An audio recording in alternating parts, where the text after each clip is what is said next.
Here's how you change molds on the PIM V3. We'll start by removing the two nuts on the fan assembly cover. Then we'll remove the cover. Remove the temperature sensor on the current mold by removing the small screw. Remove the 4 shoulder bolts from the mold. These bolts are slightly longer on purpose, which allows us to leave a gap between the mold and the nozzle plate.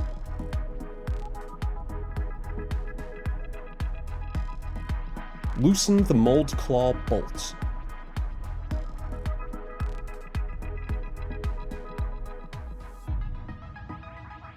Slide the claws back to the outer position away from the mold. Then you are free to remove it. Installing a mold follows the same steps in reverse.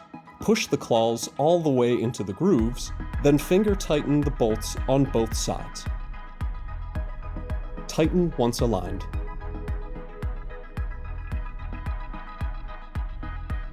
Attach the other side by using the shoulder bolts. Reattach the temperature sensor.